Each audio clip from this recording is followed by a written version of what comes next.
Hello everyone, welcome to detailed explanation of recently released Economic Survey, Union Budget and 16th Finance Commission Recommendations Report. So, all of these documents are interlinked and government also released them in very few days nearby. So, let us see all of these documents together, detailed explanation, relevant current affairs, relevant static portions, any static concepts relevant to these topics, and also previous year questions. We can also see some sample MCQs also. Okay, so let us start. This will be a very useful session because it is highly relevant to syllabus. Okay, I will explain this within a few minutes how relevant it is for the syllabus. Okay, so let us see first these documents. So here we have Economic Survey, which is usually released one day before the Union Budget. Union Budget is presented in Parliament every year on 1st February. So usually one day before, 31st January, Economic Survey is released. But this time, it was released 2 days early. Okay, it was released on 29th January. Okay, anyway, the key message is here. Economic Survey is released just a few days before the Union Budget. Then our Finance Minister also presented the report of 16th Finance Commission along with the budget in front of the Parliament. So here you have three documents. One is Economic Survey, another one is Union Budget, another one is 16th Finance Commission. All three presented in Parliament within a span of few days. Okay, so you can see here. So that is why we are discussing all these three documents, because they are interlinked. They have overlapping scope. So that is why we are discussing these three. So let us see the relevance of our current session. Okay, relevance of Economic Survey, Union Budget and 16th Finance Commission to our exam. Okay, UPSC Civil Services exam. And I will speak from the perspective of UPSC CSE. But even if you are an aspirant of any state public service commission, this class will be very much useful to you. You can link to your syllabus in the similar way. Okay, so for prelims, direct questions can be asked from Economic Survey or Union Budget, or on 16th Finance Commission. Direct questions can be asked. Then it will be very useful in intelligent guessing the answers in many questions. So we know even for a topper in the 100 questions in UPSC CSE Prelims, he can only be sure of maximum 20 to 30, maximum 30. Any person can be maximum sure of 30 because questions were intentionally made very difficult. So you have to use elimination techniques. You have to use something called intelligent guessing. It is not blind guessing. You should know some basics. Using that, you have to try to identify the right answer. It is what intelligent guessing, not blind guessing. So for intelligent guessing, you should have some basic information. So Economic Survey, Budget, etc. will give that basic information to you. They are one among the documents that give basic information to you. And when I say direct questions, what do I mean? In Economic Survey and Budget, there are many terms used. Like in this year Economic Survey, we will see entrepreneurial state, strategic indispensability. Okay, so many terms are mentioned, many themes are mentioned.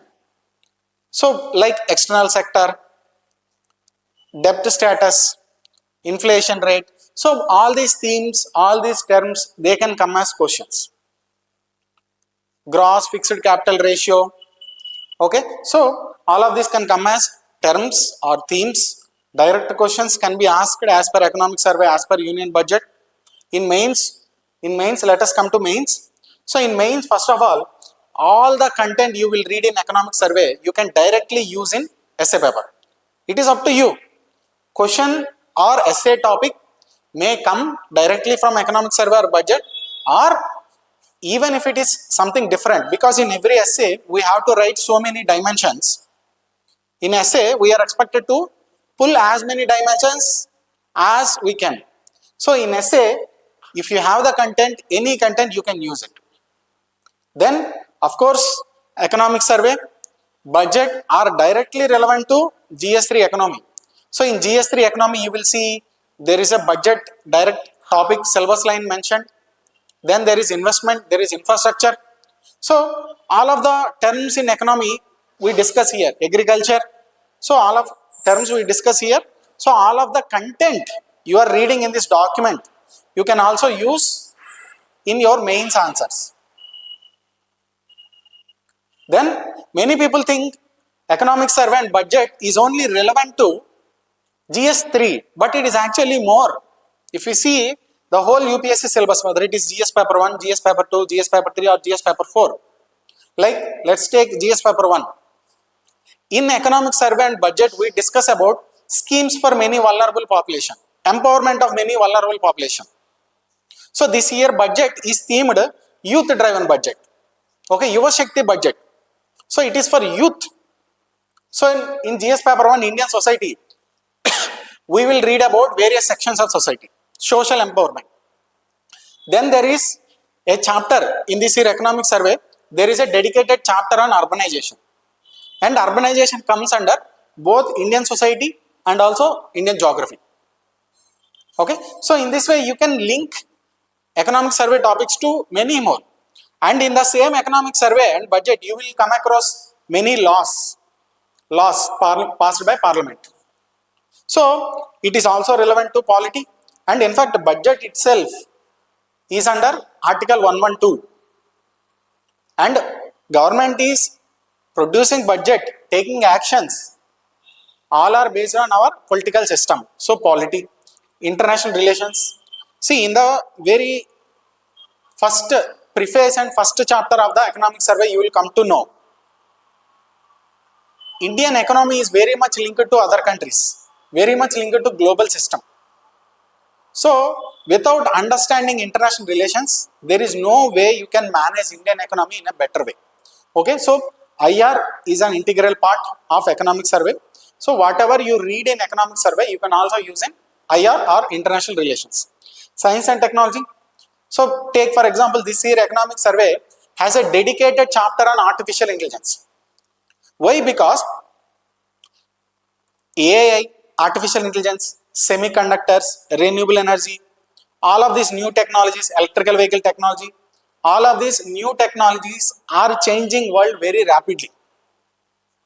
Okay, like when COVID came, vaccines became very much important. Biotechnology became very much important. So COVID has troubled our economy, and the solution lied in technology. Using technology, we have controlled our economy. Okay, so many science and technology topics are very much interlinked to economy. So we will discuss that aspect also. Environment, of course, what is sustainable development? Developing our economy without harming environment. So managing both economy development and environment. Sustainability is the sustainability development. So there is a dedicated chapter on sustainable development, environment also in our economic survey. So you can see here the content you read in economic survey and budget, you can link to essay paper, GS1, GS2, GS3. Who knows? There may not be a direct link to GS4 ethics, but if you are talented enough, you can use the content in GS4 also. Depending on what is your optional, you can also use this content in your optional also. Okay, so direct questions can come, and indirectly it will help in solving many MCQs. Very, very useful in mains. So please do not take this class lightly. We will record as many videos as we want without compromising on quality, because every chapter of this economic survey is very useful. Why I keep saying economic survey? Because economic survey is much larger document than union budget and 16th finance commission report. So we will read along economic survey. And in economic survey, there are 17 chapters this year. It is one of the longest, 739 pages. This year economic survey is one of the longest, and it is divided into various chapters.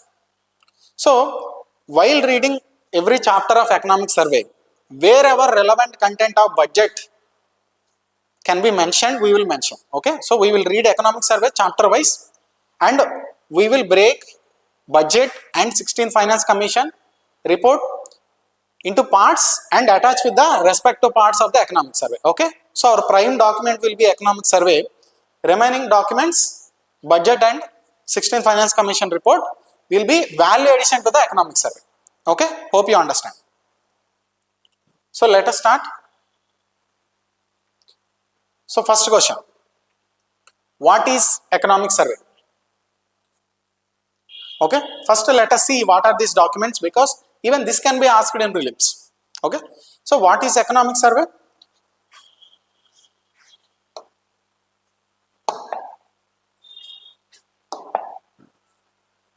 So economic survey is the annual report card of Indian economy.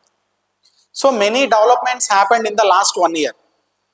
Donald Trump has imposed many tariffs on India. Indians could not export many products to USA. There was a war going on between Russia and Ukraine. So whatever the products we are importing from Ukraine, we could not import properly, or whatever the products we are exporting to Ukraine, we cannot export properly. So our economy gone through many significant events last year, and we have many inherent challenges. So here we will not be discussing all the static part, but whatever the relevant static part we will read.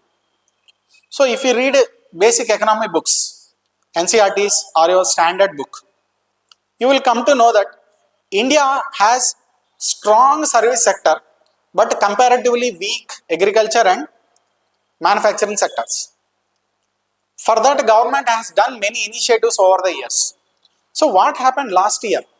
Okay, last year we have seen that service sector is good, manufacturing is bad, agriculture is okay. What about this year? Okay, so whatever the events happened last year we will discuss, and the impact of the last 1 year events we will discuss, both Indian and global, in this economic survey. Okay, these are presented in the economic survey. That is why it can be seen as annual report card of the Indian economy. Okay.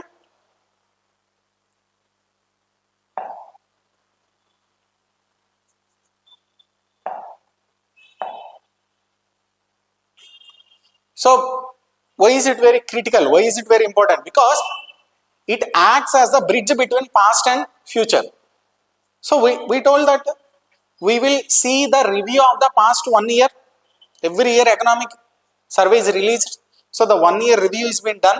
Why we are doing this review? So that whatever the defects are in our economy, we can rectify them in the future. Okay.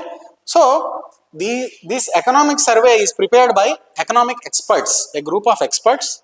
They will see what happened till now, and they will come with their analysis and suggestion for the future. Okay. So it acts as a bridge between past and the future. So who prepares it? So I told you, it is prepared by experts, not politicians. Who prepares budget? So budget, it may be prepared by experts or bureaucrats in the finance ministry, but budget is the vision of the government. Budget is the vision of the government. It is the responsibility of the government to present budget. But budget is a statement of expenditures and revenues. So before presenting the statement, like for which I am providing my expenditure, on which things I am putting my expenditure, on which things I am consuming my money. So before taking these decisions, from where I am getting my revenue, how much tax I am going to levy, before taking these decisions, we should know the ground reality. We don't want to levy high tax on the sectors which are already suffering, or we may not miss the chance of gaining from the sectors which are having good revenue or good growth. Okay, so we should know the reality of the economic sector of India to take decisions for the future, and that reality is presented in this economic survey. So you can say budget in a way is prepared based on the analysis of economic survey. Okay, so who prepares it? It is prepared by economic division. Okay, it is prepared by economic division and under the guidance of chief economic advisor. Okay, and where is this economic division? Under Department of Economic Affairs of Ministry of Finance. See, let me tell you this.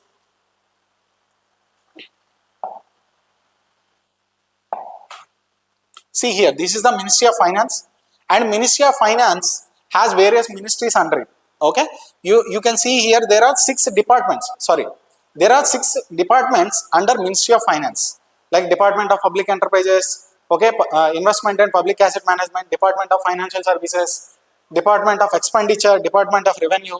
Then there is Department of Economic Affairs. Now we are talking about this particular department. Every department is responsible for some things. Okay, you can read if you want. Okay, just I am giving for prelims perspective, but this is not our concern here. So we are focused on this particular department, Department of Economic Affairs. This same department prepares economic survey and also budget. Okay, so under Department of Economic Affairs,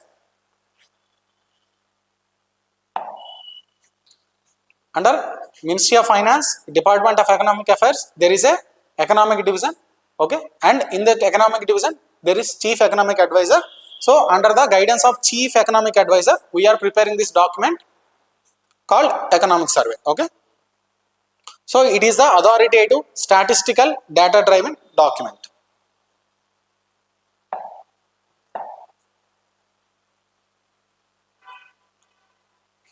So when is it released? Usually 1 or 2 days before union budget.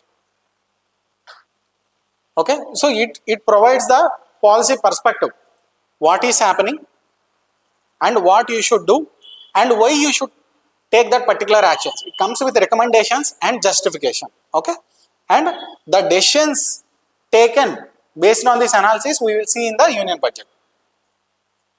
Okay, so what is the content inside this economic survey? What we will find inside the pages of the economic survey? So we will find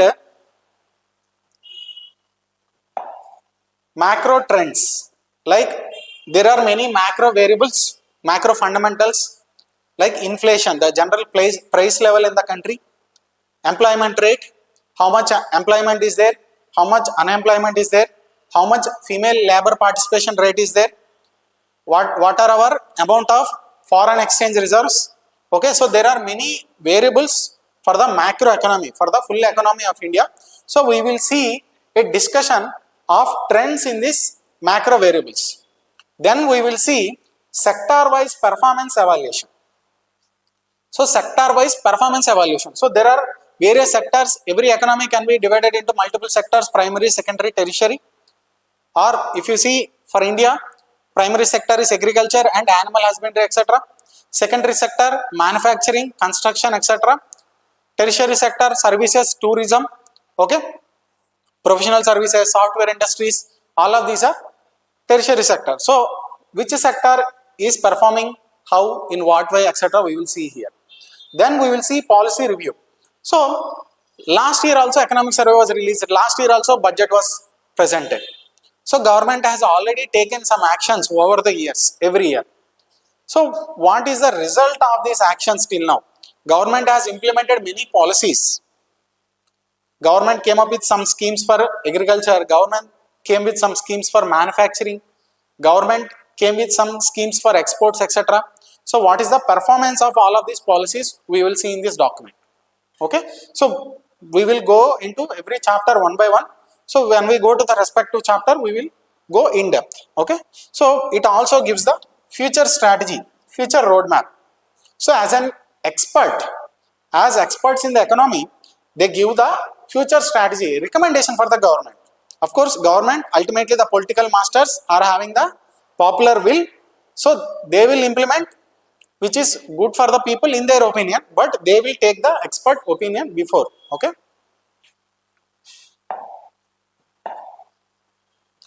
So if you see the past of economic survey and union budget, so previously, like around 1950, 1951, after independence, both are presented together. Economic survey and union budget, both are presented together as a single document. But the problem is, budget is political perspective. Politicians have some compulsions. They care about the emotions of people. Okay, people can be irrational. But if we don't do honest analysis of the economy, we cannot improve the economy. And if you do honest analysis of an economy, then you are compelled to take real measures, not populist measures. Take for example, I am a politician.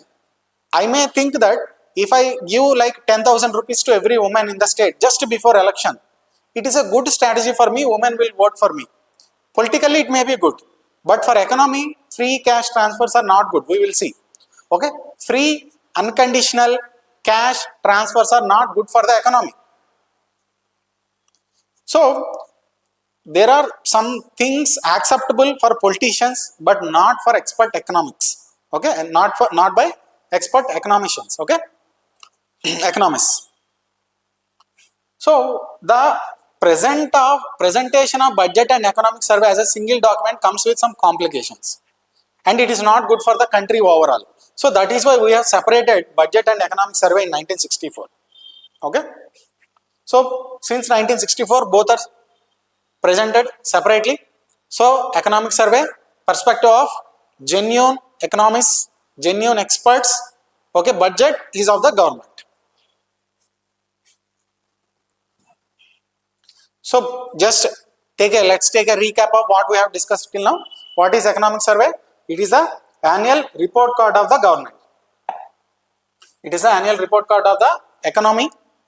Then who presents it? It is presented by Chief Economic Advisor under Department of Economic Affairs in Ministry of Finance, usually presented one day before, but this year it was presented 2 days before. Okay, to provide policy perspective and data driven context, and it contains analysis of various sectors and various policies of the government of India.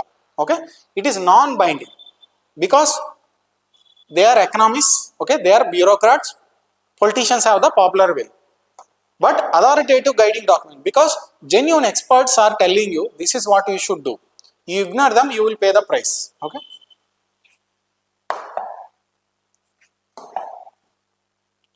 So we have seen what is economic survey. So let us see what is budget. So what is budget?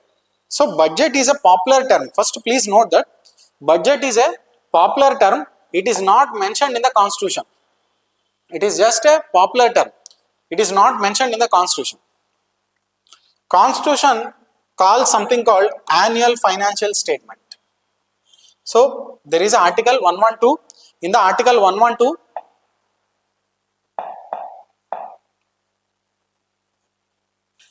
so in the article 112, it says that government should present annual financial statement every year. This is what usually we call budget in common parlance. So it is financial statement. What is financial statement? So last one financial year, what is financial year? Normal calendar year is January to December, but financial year is April to March. Okay, every country can decide which will be its financial year, which will be its calendar year. Okay, so for India, calendar year is Jan to December and financial year is April to March.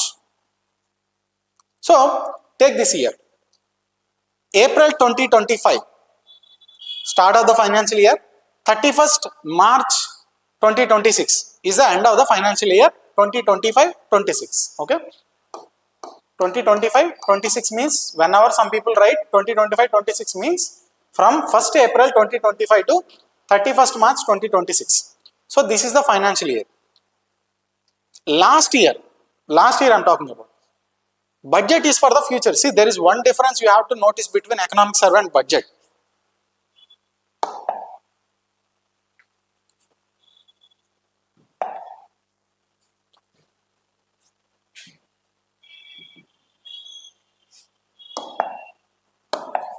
See, there is one difference you have to notice for budget and economic survey.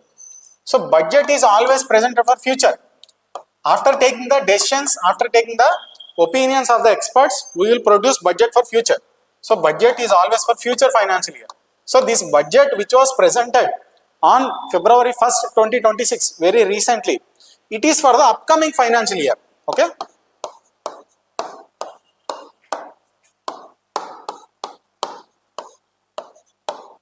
From 1st April 2026 to 31st March 2027. On the other hand, economic survey reviews what happened in the past 1 year.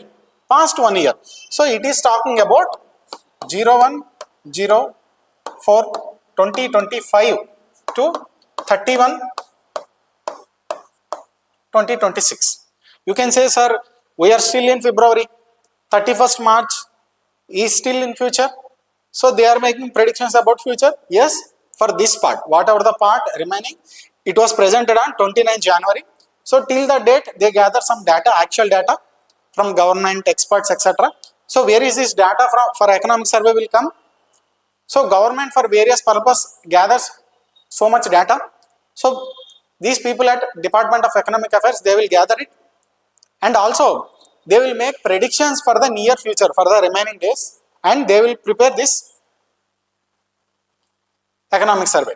Okay, so economic survey is talking about last 1 year, budget is talking about next upcoming financial year.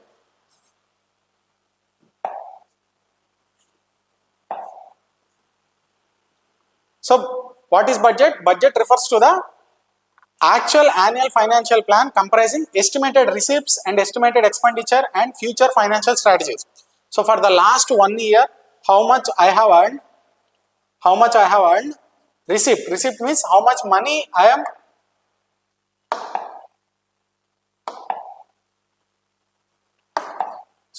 it is the annual financial plan for the future, estimated receipts, how much I am going to earn for the next upcoming one financial year. Okay, how much government is expecting to earn in the next 1 year.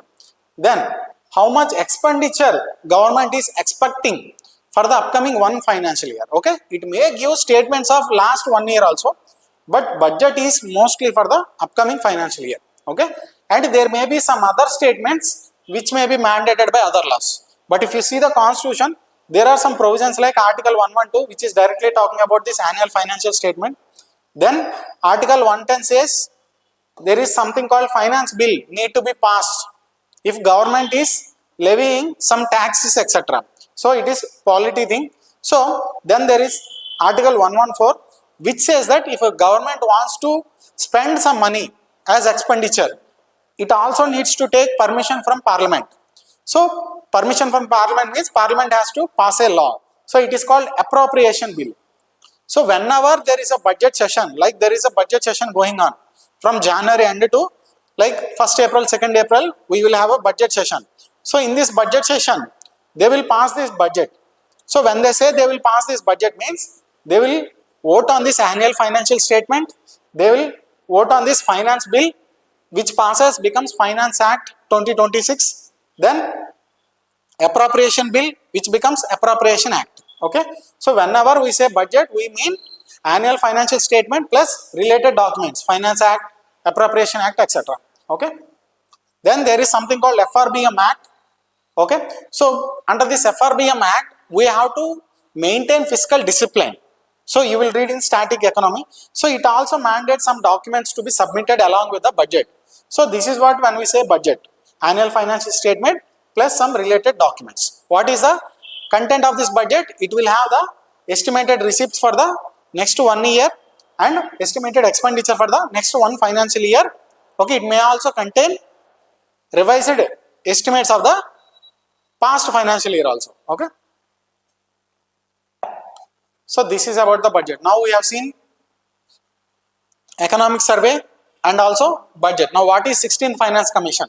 So in Constitution, there is an Article 280, and in this Article 280, it is mentioned that every 5 years, President of India, who will form it? President of India has to constitute a body called Finance Commission. Okay, so it is mentioned in the Constitution. So it is called a constitutional body, and every 5 years we have to constitute it. Who will constitute? President. Okay, not Prime Minister, not any state chief minister. Okay, it is not finance minister, it is the President of India. Okay, So every 5 years from independence, we are constituting a finance commission which has some functions. You can read here static part, you can read here. It mostly deals with the distribution of money between union and states. So between union, if this is union central government, okay, union and states, all states together. So this is called vertical devolution. So then, like if central government is earning 100 rupees from taxes, how much of this 100 rupees should go to the states? Because center has some advantages. Center gains more money than state governments. So center has to share some of this amount with the states. So this finance commission can say like, sir, out of every 100 rupee you will earn, give 41 rupees to the states together, all states together. So out of every 100 union is earning, central government will keep 59 rupees and it will give 41 rupees to the states. Now comes the, this is called vertical devolution. Now comes the horizontal devolution. So out of this 41 rupees, how much to go to each state? How much for Andhra Pradesh? How much for Maharashtra? How much for Telangana? How much for UP? Okay, like let's say 3 rupees for Andhra, 6 rupees for UP. This kind of distribution between states is called horizontal distribution. Okay. Then it will also say any additional grants can be given, need to be given, or any grants to be given to the local bodies. Okay, below state governments, we have local governments also. So all of these recommendations were made by Finance Commission, and for this purpose we will constitute Finance Commission once every 5 years. Okay, once every 5 years. So the latest commission which submitted report is the 16th Finance Commission. Okay, and who is the chairman of the 16th Finance Commission? Okay, Shri Arvind Pangaria. So this is about the static part of economic survey, budget and Finance Commission. Now let us start with the document of economic survey. So as I told you, our primary document will be economic survey. Wherever we have to add content, wherever there is relevant content from budget or from 16th Finance Commission, I will add at the respective chapters. Okay, our primary document is economic survey. So let us start with the economic survey. So economic survey contains like this. So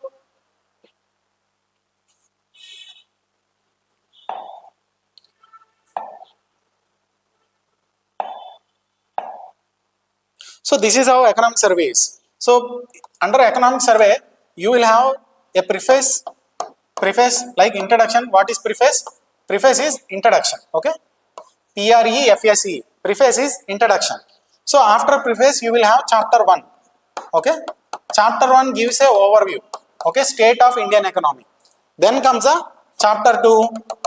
Okay, about the fiscal policy. Chapter 3, chapter 4, chapter 5, chapter 6. Okay, so 7, 8, 9, 10, 11, 12, 13, 14, 15, 16. So there is chapter 16, part 1. Then there is chapter 16, part 2. So 16th chapter is divided into 2 parts. So total is 17 chapters. Okay, preface and 17 chapters. Okay, so we will go one by one. So let us start with the preface. All of this is important. If you ask me, ideally every aspirant should read economic survey because it has so much content. It is worth. Okay, you have to read, but because we have to read so many things in the preparation, we will not have the time. Even if aspirants read this document directly, they may not grasp all the information in it. Okay, it can be a waste of time. It can demotivate you. So what will help? Hearing classes like this or any summaries available online, all of this will help. Okay, but if you are a senior aspirant, if you have already read economic survey or summaries beforehand, if you have time, if you are not worried about the time so much, give a very fast reading for economic survey even after this class. Okay, or at least as a revision, it will definitely help. Okay, or I will say those aspirants who are not preparing for this year, they will have time, and after listening to this class, please go and read full economic surveys from start to end. Okay, it is worth. Okay.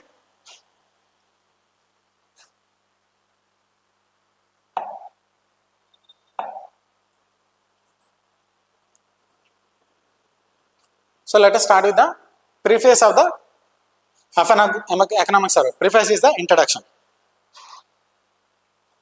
So what does this preface or the overview or the introduction of economic survey says?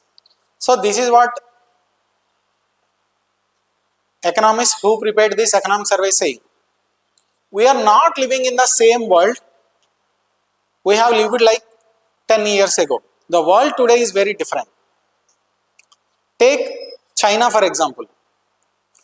China has nearly got this new form. It is in 1949-1950.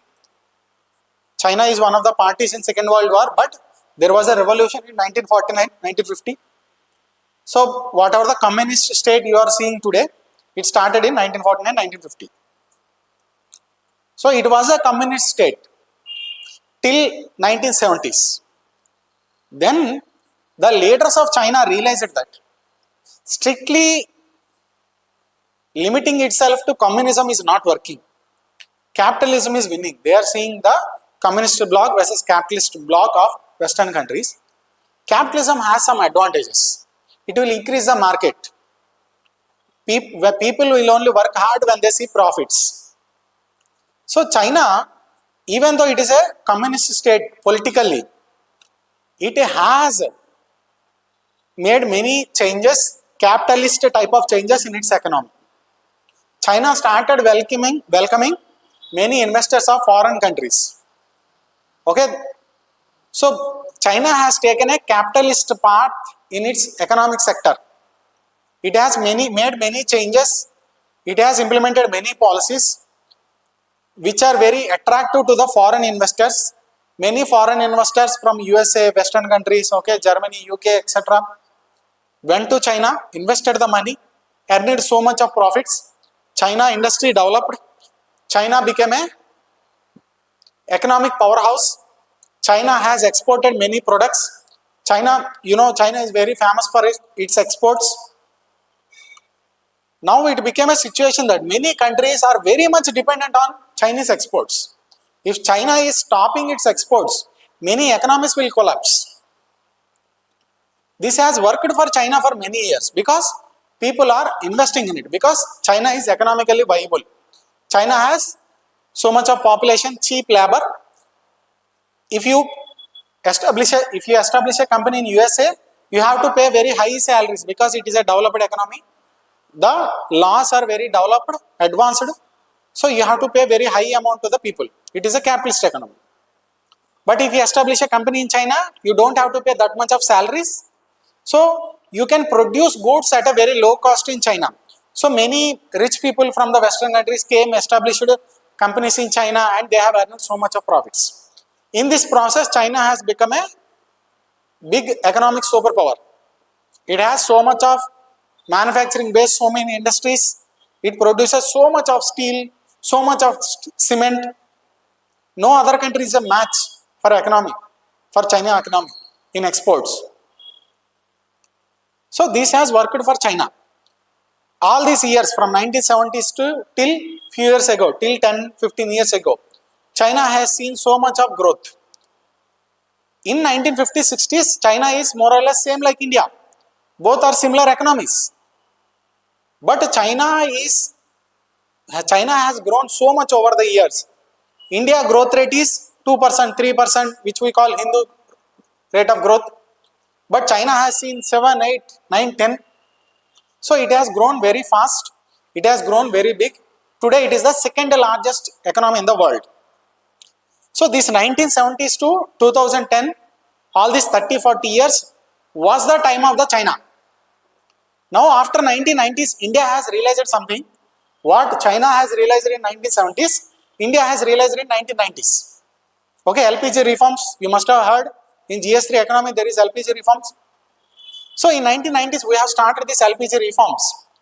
Because now we realized our strictly socialist policies are not working. These socialist communist policies are not working. At least in economic sector, we have to move towards capitalism. So we started making capitalist changes in 1990s, and this started giving us returns in 2000s, 2010 and very recently. Now it is the time of the India. Now India is the fastest growing major economy in the world. But just now when it is the time of the India, all other countries are growing very mildly. Now all of these countries are seeing growth rates 1%, 2%, 3%. But India growth rate is 7.4%, 8%. So just when it is time of the India, now the world has changed. Now the world has changed. What is Trump doing? USA President Donald Trump, he is saying anyone who is not listening to me, I will put tariffs on you.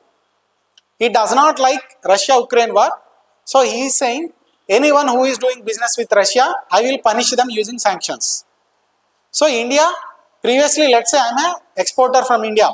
I am making shirts. So I am sending these shirts to USA. My shirt costs 500. So every year I will send these shirts, each shirt at 500.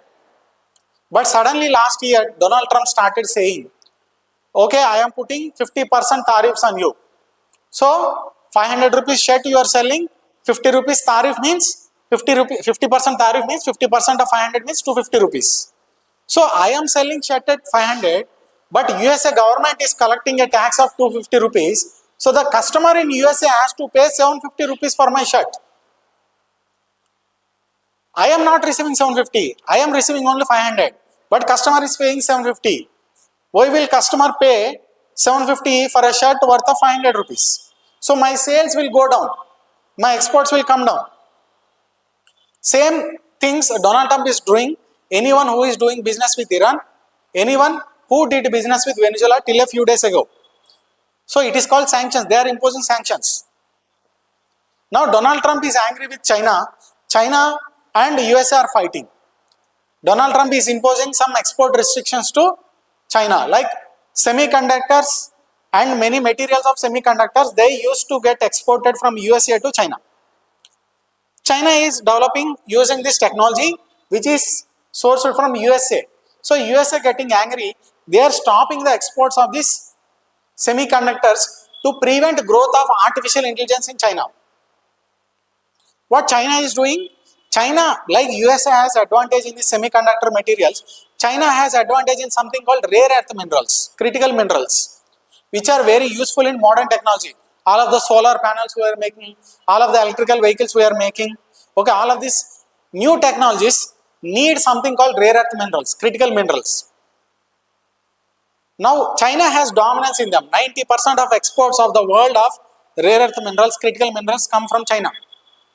Because China has advantage in this, China has put exports on, restrictions on export of these rare earth minerals. So you see, USA is putting some restrictions, China is putting some restrictions as retaliation. So they are fighting, they are imposing tariffs on each other, and we are suffering in between. It is called trade war between these two countries. So two superpowers are fighting, and countries like India are suffering in between this. We are not doing anything. We are just watching in this. We are not parties to the Russia-Ukraine war. But Donald Trump is punishing us for a war of Russia. So when it is our time to grow, world is changing. Countries are not welcome. Like China has welcomed, and many investors invested in China and they have earned profits. China has grown.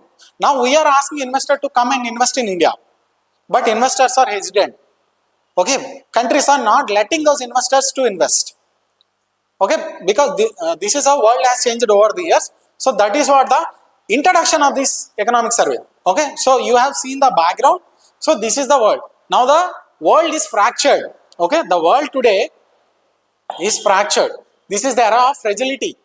It is not the era of stability. Things are fragile. World is fragile, sensitive. It can break easily. Okay. So the global economy remains resilient. It is good as of now, but we don't know when it will break. It is structurally fragile. Okay. So we are seeing very different things happening in different worlds. First is growth in divergence. Okay. Now USA is seeing growth mostly based on artificial intelligence, not general growth. Now this is the time of artificial intelligence. Many companies of artificial intelligence like OpenAI, whose AI is ChatGPT, Google Gemini, okay, Microsoft, Copilot, so, and Anthropic, Claude. So, all of these artificial intelligence companies are based from USA. So, right now, we are seeing a artificial intelligence boom in USA. So, there is a growth in USA, but it is mostly because of one particular sector. If you take out that particular sector, the growth of USA is not that much. Okay, and Europe is facing many kinds of economic crisis.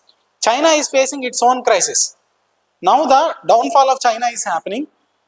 Okay, so China is not seeing that much of growth rate like it has seen once upon a time. So world is facing different kinds of things, and there are trade wars. Okay, there are economic wars. There are security issues.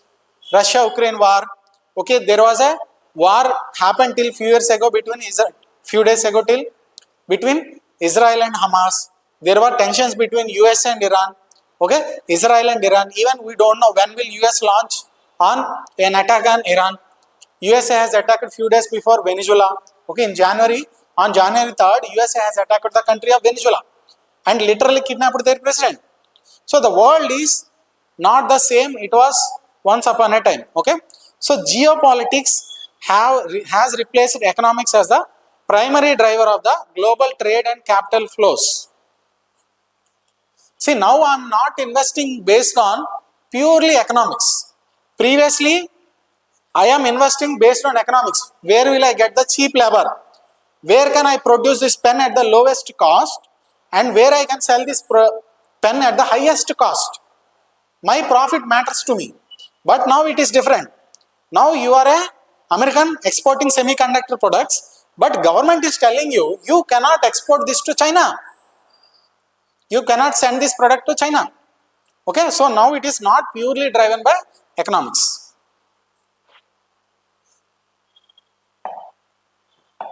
So this is the situation. Okay, so as you can see here,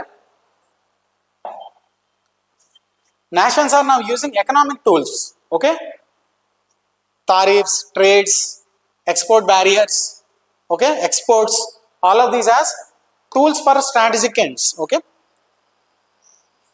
trade, technology, like now the restriction on semiconductor technologies, okay, artificial intelligence technologies, finances, like see, when Russia-Ukraine war happened, USA has frozen many bank accounts of Russian companies. Okay, so much of money of Russia. So finance, all of these are being weaponized, okay, through export control, sanctions, and skepticism towards free trade. Okay, so interdependence is no longer seen as an asset but a vulnerability. So now if I have to depend on China, it is a worry thing for me, because like there is a friction between USA and China. China has stopped its exports to USA, which are very crucial to USA. Now I cannot blindly rely on China. Again, when there is friction, USA has stopped some exports to China. So if I am dependent on USA for any exports, I don't know when USA will stop. Okay, so now it became a vulnerability. Interdependence is not an asset. Now the asset is relying on yourself. You cannot trust any other country. You have to trust only yourself. Anything can happen. You have to prepare for any kind of scenario. Okay, that is the summary of this document.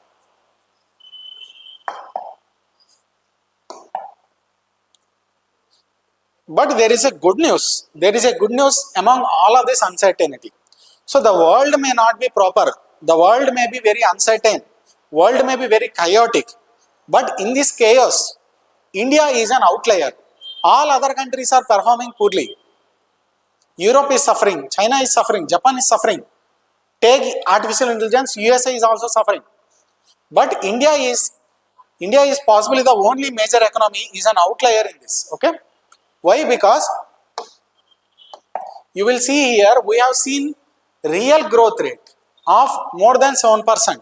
Okay, 7.4% to be exact for the full financial year. What is real growth rate? Without inflation. Okay, without inflation. If you take inflation, that means actual prices in the economy, nominal GDP, it is growing around 8%. Okay, so for such a big economy, having this type of growth rate in this kind of scenario is very, very impressive. Okay, and last year, see, Fiscal deficit. There is something called fiscal deficit in your static part. I cannot discuss whole static here.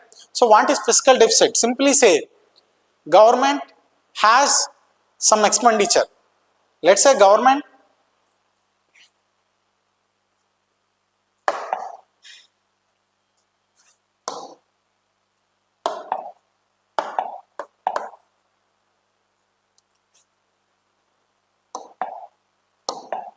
so let's say government needs 10,000 crore to spend. Just for example, I'm saying this upcoming financial year, government has expenditures of 10,000 crore. But the income, when it is estimating all the incomes I will gain from personal tax, income tax, corporate tax, GST, etc. All the income when I have calculated, it is coming only 9,000 crore.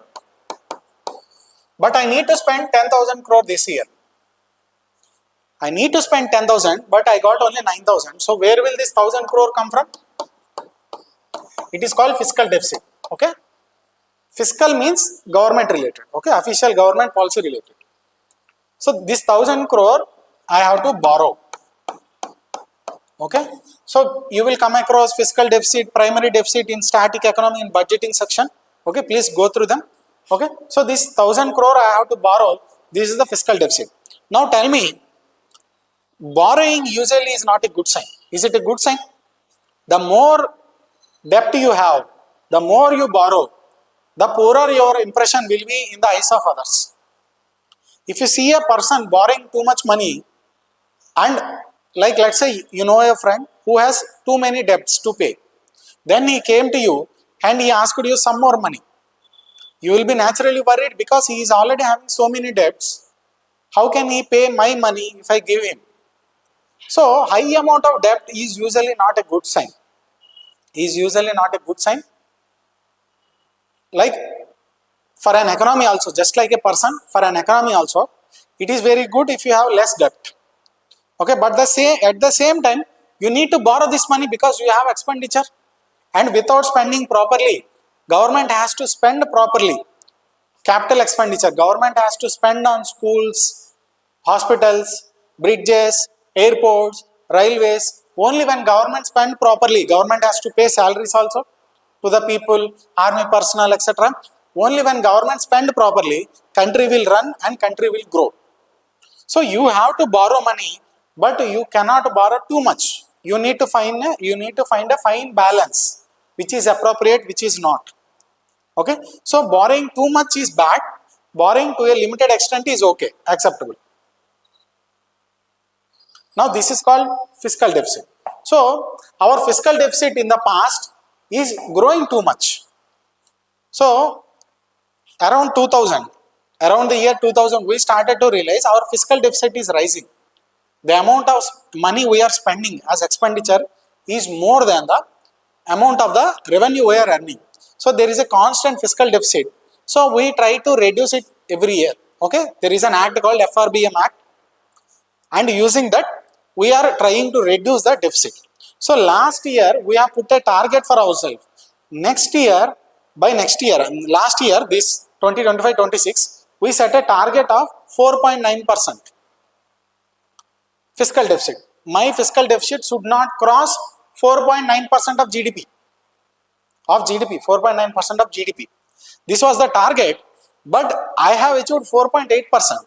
So I have spent less money, or I have borrowed less money than I have estimated. So I have met my target. Fiscal deficit, the lesser it is, the more good it is. Okay. So India on one hand, it has very good growth rate in the uncertain world. Now it is fiscally very disciplined. It is not borrowing too much. Whatever the target it is setting for itself, it is meeting. Then you will have credit ratings. What happened? Because India is doing very good. There are many credit rating agencies across the world. Like there are credit rating agencies like something called S&P, Moody's, Fitch, Kroll. There are many credit rating agencies. These S&P, Moody's and Fitch these are very famous ones. So what are these credit rating agencies? They will rate your credit worthiness. how good are you at repaying if someone gives you some money? Like we are asking everyone to come and invest in India because money in India is limited. If a company like let's say Google when it comes to India and invest here, it will give so much employment to Indians. It will give so much of revenue to the government in the form of taxes. It will also give so much of revenue to the Google company also. So everyone is satisfied. But the problem here is they have to trust India. Or we want loan. Now a company don't want to come to India, but it want to give loan to Indian government so that Indian government itself can establish that company. It is also fine, but it is borrowing money to India, so it should have trust on the Indian government. Indian government can repay. It's not that much easy. You may think that Indian government is very big, why not Indian government will pay? It's not that simple. See the situation of Venezuela. If you see Venezuela is independent country on January 2 this year. Jan 2, 2026, the president of Venezuela sitting in his house, very happy. He is the president of the country, so much of oil reserves. Venezuela is the country with the largest oil reserves on the planet. So he has so much of oil reserves. He is the president of the country. Country is independent. Everything looks fine. Imagine I have lent some money to the country of Venezuela on that day. What happened? The world did not know. Suddenly on Jan 3, early morning of Jan 3, in the midnight of Jan 3, USA has went to Venezuela and taken their president to the USA. Literally, they have kidnapped the president of Venezuela and taken back to USA because they have some issues with him. Okay, it is a different topic. Now, suddenly in a single day, the country of Venezuela, till now, which is siding with Russia and China more, suddenly became a completely, almost like a colony of USA. Now, US, even today, USA is controlling Venezuela. US is literally telling Venezuela, you have to sell oil to this country only. US is not letting Venezuela to sell oil to Cuba. Now Cuba is also facing trouble because previously Cuba received very less priced oil at a very good prices from Venezuela. Okay, very nearby country, Cuba, Venezuela. But when USA taken over Venezuela, Cuba is also an enemy country of USA. Now USA is not letting Venezuela give oil to Cuba. So Cuba is facing oil crisis. Okay, now Venezuela as a country cannot become closer to Russia or China because USA has control. Anyone who is not listening to USA in Venezuela, the powerful people in Venezuela, it will remove them, just like it has removed its president. So the person who I have given money to Venezuela, now within a few days, the government lost its legitimacy. Now I don't know the government will repay or not. Why will US honor? Why will US worry about my money? If it is Venezuelan government, it has independence, it may worry about future. If it is not repaying, some people else may not give money to it in the future. I may not give money to it the next year. So it's not that easy. Even governments can be affected by different kinds of scenarios. So what happened to Ukraine? Ukraine was happy till one day suddenly Russia attacked. So it is not even that much simple to invest in a country. So there are many credit rating agencies across the world who will rate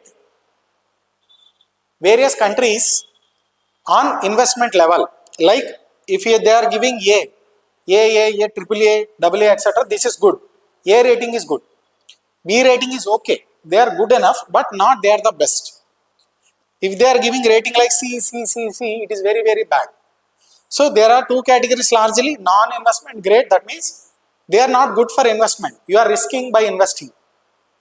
Then there are investment grade. It is okay, you can invest. So for the past 20 years, take this S&P. Even within these ratings, they are like take this BBB. So this is how it rating works. BBB is also 3 types, like 3 or 4 types. BBB minus, BBB 0, BBB plus, etc. Okay. So within BBB, they will give multiple ratings. BBB plus is good than BBB minus. So the better the rating, the more you can trust that particular country. So credit rating given by these agencies to different countries matters.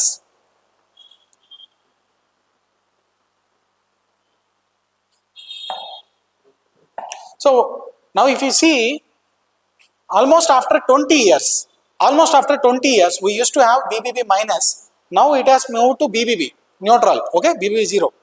So S&P has upgraded India's rating after 20 years. So it has upgraded means India is doing well. So this credit rating agency itself is telling the world, okay, now you can trust India. India is good. India is disciplined. Okay, and why all of these are happening? Because Indian government has made many reforms. Okay,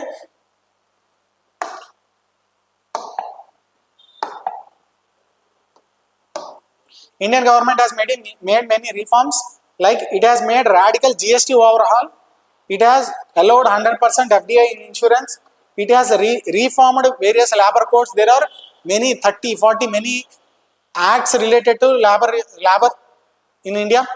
Now all of those are consolidated into 4 codes, labor codes, and India has also recognized gig economy like Swiggy, Ola, Uber. Now these are becoming formalized. So like last year if you see, GST rates of many products were reduced. Okay, many products were reduced from 12% to 5%. So many changes were made. Because of all of these reforms, now we are seeing better growth, better discipline, and recognition from the world. Okay, but unfortunately the world is changing. We are doing good, but the world is changing at this time.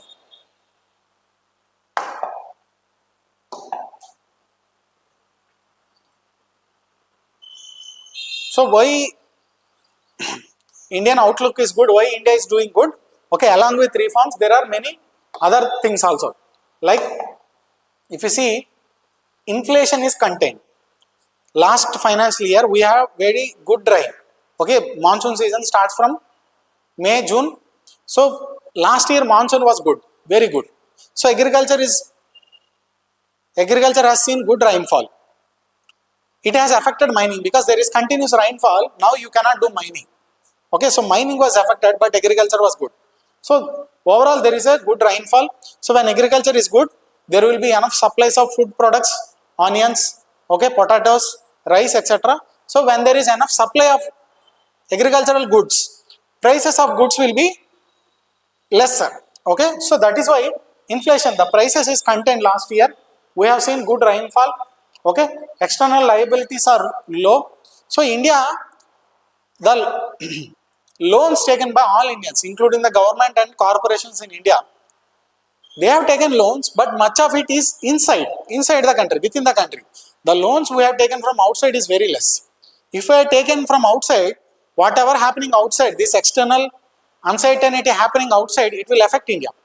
But because our external liabilities are low, it has protected India to some extent. Okay, our banks are healthy. If you see, few years back, non-performing assets is a very big issue. Many people like Vijay Mallya, Nirav Modi, they are taking loans from the banks, but they are not paying it back. So banks are going into losses. But now this, after many reforms over the years, like there is IBC, okay, many reforms, banks are also becoming healthy, okay, like IBC, Insolvency and Bankruptcy Code. So then liquidity conditions comfortable. Now the money in the economy is not too much or not too low. It is comfortable levels. Credit growth is respectable. So there is much to go. Like credit growth means all the people who wants to invest, they should get enough credit, enough loans from banks, NBFCs, other financial institutions. So credit availability, still there is room for improvement, but the growth we have seen in the credit in the past few years, whether it is for smaller companies, individuals, okay, it is good. Corporate balance sheets are strong. So companies also, those companies which are taking loans from banks, they are also seeing good growth. So overall flow of funds to commercial sector is robust. So last financial year, we have seen many good developments on many aspects. So that is why overall India has seen very good growth, and the outlook of the world towards India is good. Okay. So many Favorable conditions coupled with reforms has given us good growth in the last financial year. But as we know, India is a victim of geopolitics and something called strategic power gap. Okay, so geopolitics, we have seen how the trade war between US and China is affecting us, how the Russia-Ukraine war is affecting us, how the instability in Iran, etc. is affecting us. India, why this is happening? Why India is becoming a victim of geopolitics? Because of something called strategic power gap. This economic survey talks about something called strategic power gap. Okay, so what is this strategic power gap? So what is the strategic power gap? See, there is an institute called Lowy Institute. Okay, it is in Australia. So there is an institute, you can say this is prelims content. So there is a institute called Lowy Institute in Australia. It releases something called power gap index. Power gap. Everyone will have some resources. Based on those resources, they will exert some power. If I am a powerful businessman, I will give some donation to politician and he has to listen to me. If he does not listen to me, I will stop funding next year. So money or resources, not just money, any kind of resources will have some power. Now take India. India is now the 5th largest economy in the world. It has many resources. It is very strong in services. We are exporting many products. Our exports are increasing. We are seeing so much growth. So we have some strength. With that strength, some leverage should come. We should have some power. Like how power looks like. What is Donald Trump is doing? Donald Trump is imposing 50% tariffs on India. Why India has to listen? Donald Trump is saying, India, you do not buy oil from Russia.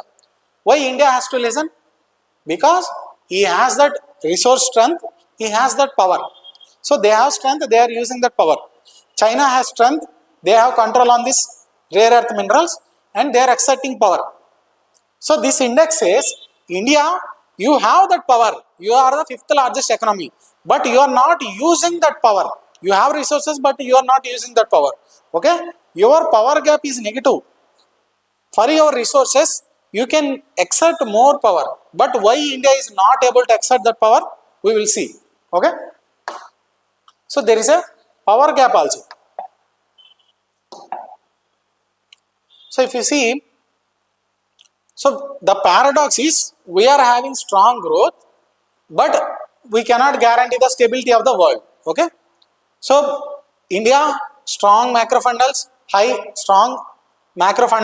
growth, low deficit, but world is very uncertain, and because of this our currency is falling. See, one thing worrying India in the last few months is the fall of the currency. Indian rupee is depreciating very fastly against foreign currencies like US dollars. 1 year back, you have to pay 85 rupees, 86 rupees for every US dollar if you want a single US dollar. Last year, if you give 85, 86 rupees, RBI will give you a US dollar. But this year, you have to give 90 rupees, okay, or whatever the current rate is, to get a single US dollar. So the value of Indian rupee is falling when compared to the other currencies. This is called depreciation. Okay, this is happening continuously. On the other hand, we are having growth, but this is happening. Why this is happening? It's not bad actually. See, currency fall has mixed results. We will see about that. It is a very difficult thing for importers. Whoever importing products into India, they will suffer when currency will depreciate. Who are exporting from India, they will benefit when currency is depreciating. Okay, just Google and get this your fundamentals straight, because this is a basic fundamental concept. Depreciation itself is not a bad thing, but continuously happening without India's control is a bad thing. It is a worry thing. Okay. So why this is happening, I will tell you. But just understand, okay, why currency is depreciating, we will come to that. Okay, why India is exerting low power gap, we will come to that. But just understand this. We have a goal. Government of India has a goal to become developed country by 2047. Okay, we call this target Viksit Bharat. Viksit means development. So we want to become developed country by 2047. So for this target, we need to meet our economic ambitions. Okay, we should become powerhouse like China. Okay, but there are many issues like this global uncertainty. There are many issues like now we cannot leverage our resource strength. Now foreign investors are not showing much confidence into India. They are not investing in India like they did once in China. So there are many issues. What India has to do? India has to take some measures which we will discuss in later slides, and these measures need to be taken by state government, private parties also. So this economic survey this year not only tells government what to do, it also gives a call to the private parties, companies. You also need to contribute for national building. You cannot just say I am only here for profit. Okay, only when government, private sector and even citizens, households combine and put efforts to make India a developed country, only then we will achieve this target. Okay. So this is what can happen. The world is very uncertain, and this can lead into three different outcomes. What happens if world proceeds on the path it is going on right now? Okay, here lies many other topics. First series. So here we are here right now. So what can happen? There are three possibilities. There are three possibilities from where world could go from here. Okay, to where world could go from here. First one is it can continue in the managed disorder. So economic survey, whatever happening in the world right now, that uncertainty, it is disorder, but it is managed. Countries actively doing it, intentionally doing it, and doing it only to some extent. It is disorder, but it is managed. So this is the kind of state we are in right now, and it can continue. It can continue. There is a 40% probability. There is a 40% probability. Whatever happening right now, it will continue into the future years. Okay, because now India is a developing country with a very high chances of good growth. Now we want better conditions, but will those better conditions exist? Economic survey says maybe not. Which kind of conditions may exist? One of these three can exist. So India has to prepare mentally for these three kind of scenarios. That is the purpose here. So first one is managed disorder. So now there is distrust between countries. USA will not trust China, India will not trust China, China will not trust USA, etc. Okay, so there is distrust. So world remains integrated but distrustful. We all are together. There is nothing like Cold War after World War II. China and USA still part of same United Nations Security Commission, still talking together normally, but sometimes they are having differences. So world is integrated but very distrustful of each other. Okay, frequent government interventions to stabilize markets. Like Donald Trump is intervening right now in market to get his desired outcome. So whatever happening right now, it can continue. There is 45% probability of that in the future. Now, scenario 2, disorderly breakdown. It is also having equal probability of 45%. Okay, disorderly breakdown. See, this is disorder, but it is managed. Here there is disorder, but it is breakdown. The world has breakdown. Like if you see the World War II, what happened after World War II? Till then, USA, Russia, USSR, all of these fought together. But after World War II, USSR and US had a fallout. All the countries, most of the countries have broken into two parts. Capitalist bloc, communist bloc. Now each has some fight with each other. Okay, either you belong to group A or you belong to group B. Okay, at this time, countries like India has taken a path called non-alignment movement, but rest of the world is divided into two blocks. Okay, so there is a breakdown kind of thing. So similar rivalry you can see now. Similar rivalry we may witness between US-led bloc or possibly China-led bloc. So here trade is weaponized, sanctions will be more and more, they will proliferate, financial shocks we will see, they will transmit without buffers, okay. Something happens at USA, immediately India will be affected. Then you will see scenario 3, which is systematic shock cascade. There will be a shock and cascade. Cascade means one after the other getting affected. One thing falls, it will impact another thing, it will impact another thing, and so on, so on. Okay. So some shocks will come. Like there can be a financial shock, there can be technical shock, there can be geopolitical shock. Okay. So like take technical. Now we are having so much of artificial intelligence. Everywhere it is artificial intelligence. So there is a strong bubble of artificial intelligence. It is growing too strong, artificial intelligence. People are investing so much into artificial intelligence, expecting in future I will get so much of money. See, all of these countries you are hearing right now, Google may not be earning so much of profit today, but it is investing so much in the artificial intelligence, expecting so much of profits in future. What if in future, for some reason, anything can happen? Like India has blocked Google, China has blocked Google. For any future reason, if this bubble will burst, it will impact other sectors also, okay? So, financial, technical, geopolitical, or China may attack Taiwan, okay? Or USA and Russia may go into war. Any one shock will happen, which will have catastrophic impact on all other remaining things. Whole world will go into crisis. This happened in 2008. So in 2008, there is a financial crisis in USA and it has spread to all the world, all the countries in the world. So there is a maximum of 20% probability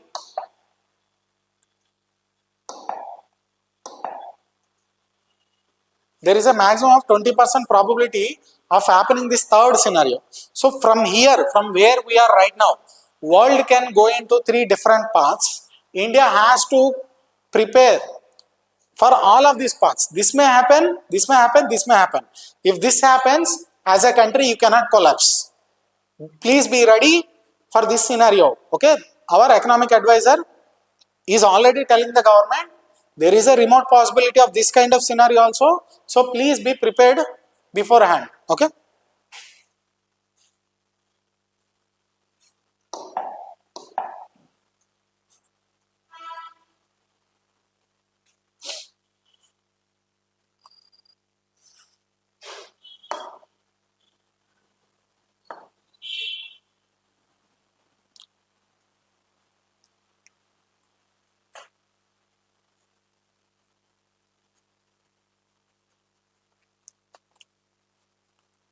So why is India's currency is falling? Now let's come back to that. Why is India currency is falling?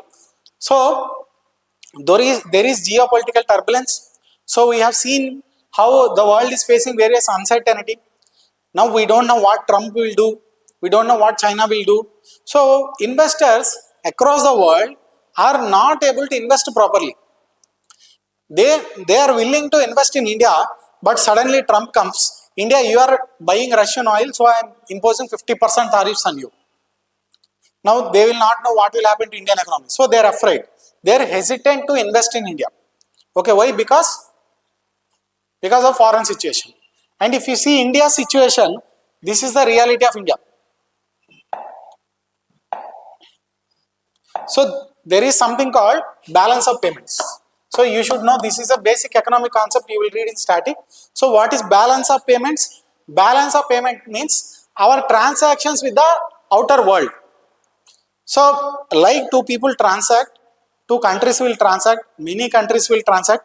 India as a country will transact with many other countries. So India will transact with goods, like India will sell agriculture products, clothes, etc. to many other countries. Okay, India will export services like software. I can build an app for an American. I can teach a class for an American from here. Okay, so India can export services. You will see many people from India will go on to countries like USA or Dubai or Gulf. They will work there, they will earn money and they will send it back. Okay, this is called remittances. Okay, remittances. Okay, there can be transfers, like there is an NGO in USA, it can donate some money to me, to my NGO in India, or somebody can give a gift to me. Okay, some USA person is impressed with my work. Let's say I am a teacher, there is a global award for teacher and he is sending some money to me because they are appreciating my work for a teacher. Okay, so there can be other transfers.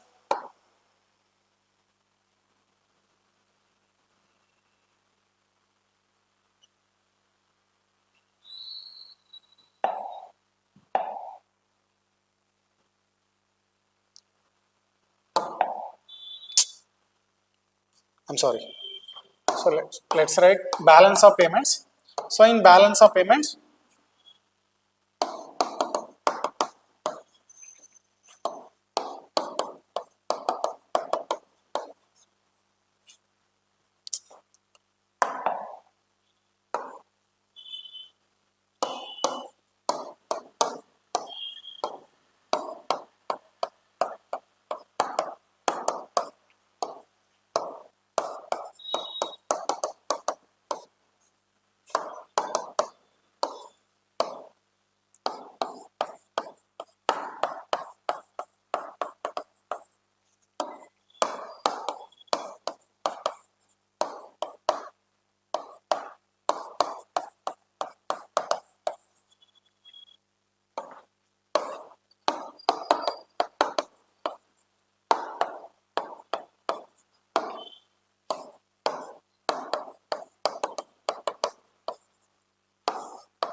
so this is what balance of payments. This is how we transact with other countries. So we will transact under two accounts. One is current account, one is capital account. This is like two different books. There is a book called current account, there is a book called capital account. There will be different transactions. Which kind of transactions you will put in which account? Okay, it depends on like this. If it is happening in transactions in goods, like literally I am sending a t-shirt to US, it is a good, you can touch it. It is a visible, it is tangible. Okay, so I am sending some agriculture products, I am exporting rice to USA or I am importing apples from USA. These are visibles.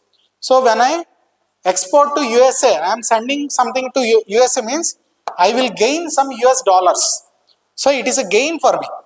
Or if I am importing apples from USA, I have to pay some US dollars to USA. So it is a deduction for me.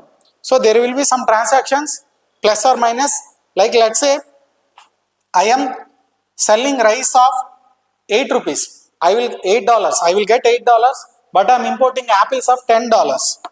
So my net transaction in goods is minus $2. Okay, net transactions. Same with something called invisibles. Invisible means which you cannot see, you cannot touch. Okay, services, like I told you, software, okay, professional services, then remittances, people who work in other countries and send money back to India, it is called remittance. India is the country receiving largest remittances in the world. Then other kind of payments, donations, transfers, gifts, etc.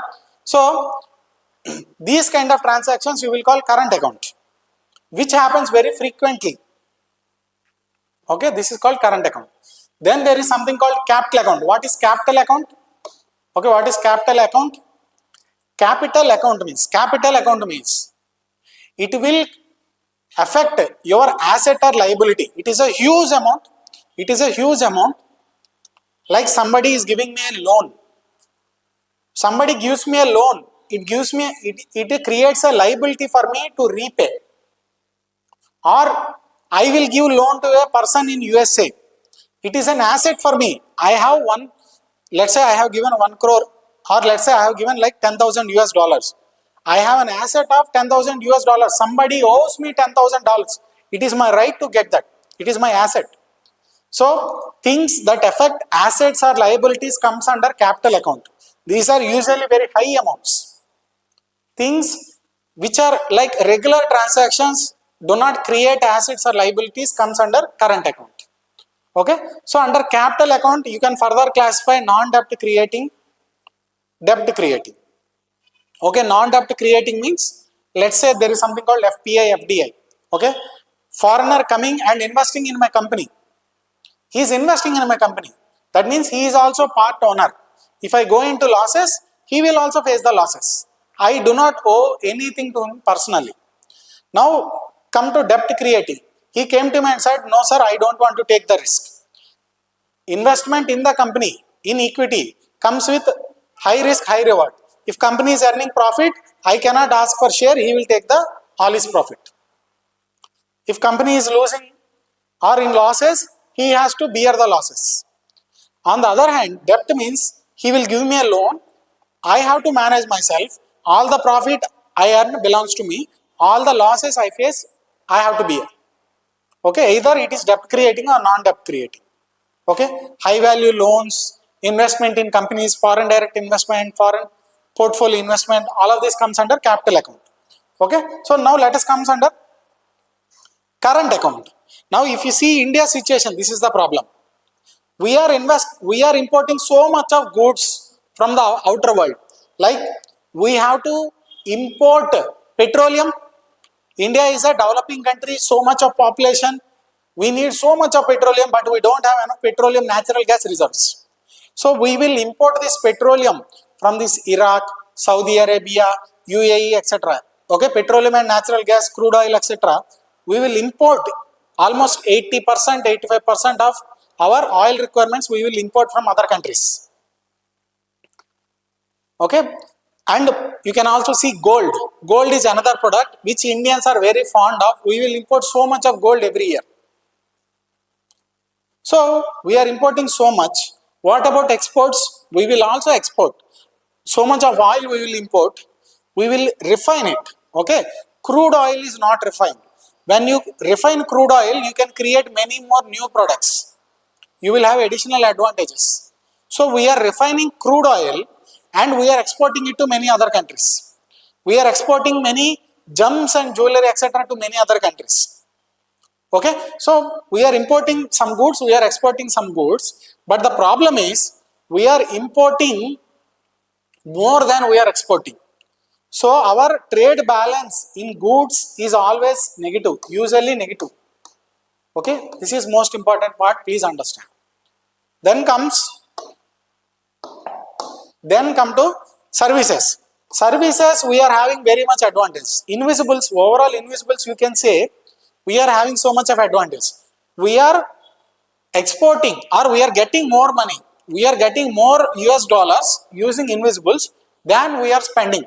So in invisibles we are having positive balance, but in visibles, in goods we are having negative balance. Okay, negative balance. So this is negative, this is positive. Now whether it is overall positive, overall negative or neutral depends on the amount. As of now, this visible trade, imports of visibles are so higher, the overall deficit of current account balance is much higher. Okay, so our current account balance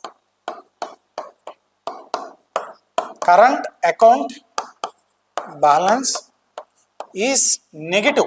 Okay, right, current now it needs to negative. Okay, around 0.8% of GDP. Okay, 0.8% of GDP. It is negative. That means the positives we are earning from services is not enough. It is good. It is almost reducing to negligible. Okay, almost 0.8%. It is compensating whatever we are earning in invisibles is compensating for our high imports in visibles, but still it is not fully enough. Now see here, we are dependent so much on the currencies from other countries.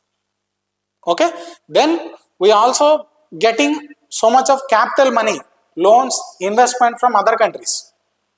So we are getting some Money from other countries. See, every rupee you need to pay. Now I am importing petroleum. I am importing petroleum. I am importing gold. Okay, gold. I am importing gold. I am importing semiconductors, chips, etc. So everything you import, petroleum, gold, semiconductors, you have to pay in US dollars. You need to have sufficient US dollars because US dollars are the ones that we use as currency nowadays. So you need to have enough dollars. How we are getting this? As of now, we are getting mostly through services, okay, or invisibles, okay, services, remittances,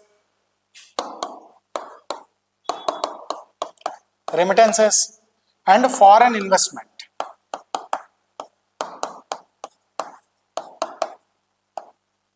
Okay, foreign investment. Okay, so these three: services, by exporting services, by getting remittance, many Indians going outside and sending money back to India, and foreign investment, because India is doing some good. There are some investors who are interested in India. Every year they are investing. Okay, it may not be enough, it may not be meeting our expectations, we may want more, but still we have good, decent foreign investment in India. So we are depending much on foreign investment. Focus on here. Foreign investment. Now foreign investment is two types. So to pay for the things we are importing, we need foreign investment, and foreign investment is divided into two. Okay, FDI, FPI. So FDI means foreign direct investment, investing very high amount directly in Indian companies.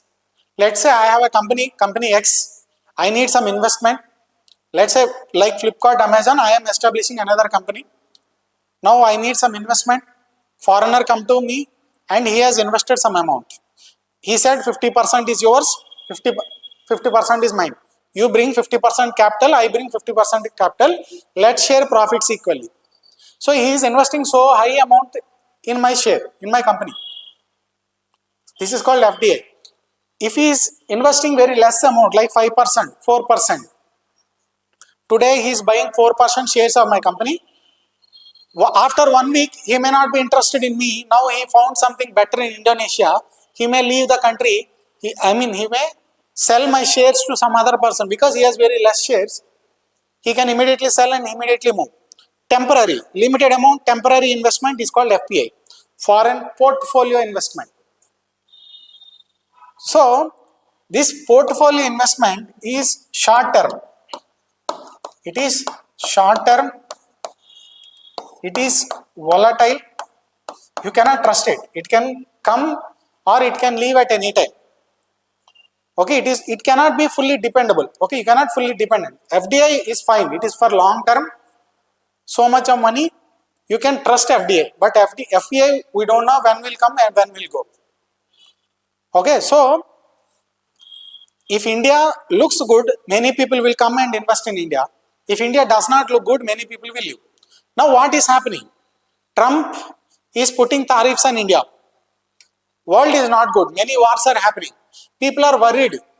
If I invest in India, we don't know what will happen tomorrow. Trump is already blackmailing India to stop purchasing oil from Russia. So many FPI investors have taken their money back and went back to USA. Okay? Because USA is seeing now growth in artificial intelligence. Now USA growth is good. USA is the most powerful country, richest economy. So investing in USA seems good than investing in India.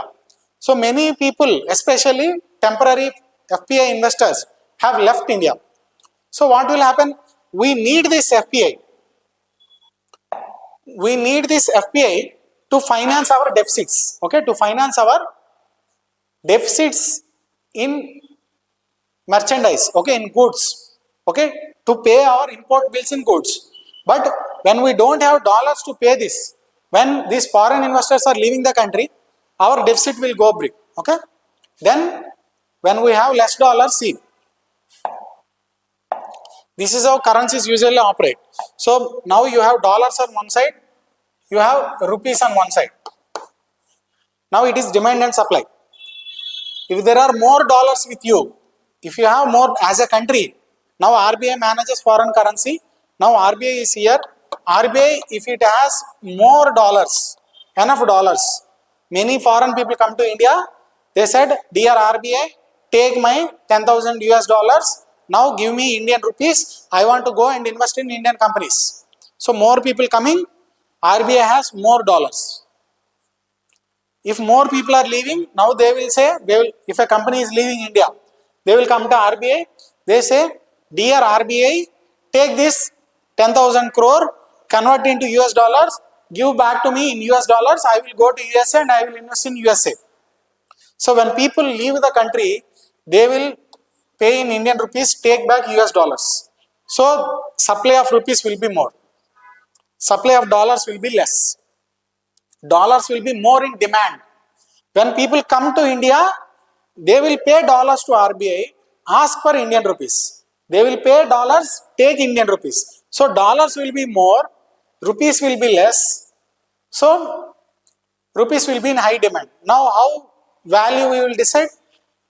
Something which is in high demand, its value will go up. So when people leave the country, dollars will be in demand, dollar value will go up. So you have to, previously you have to pay 85 rupees for $1, but now dollar value has gone up. Now you have to pay 90 rupees for the same dollar, because dollars are less in number, they are more in demand. So this is how currency depreciation work. Now do you understand why Indian currency is falling? Because many people are leaving in India. Why leaving from India? Why many people are leaving from India? Because world is uncertain. Conditions are changing. Now what will happen when people leave? On one side our currency is falling, our importers are suffering. On another hand, we don't have enough money to finance our own imports. So what is the solution to this? There is one solution to this. Increase your exports. Okay? Increase your exports. Your imports are already high. Okay? Your imports are already high, but as of now, your exports are less. Exports are less. So you are paying more US dollars, you are getting less US dollars in return. So you are in deficit of US dollars. One simple solution, instead of, currently we are depending on foreign investment.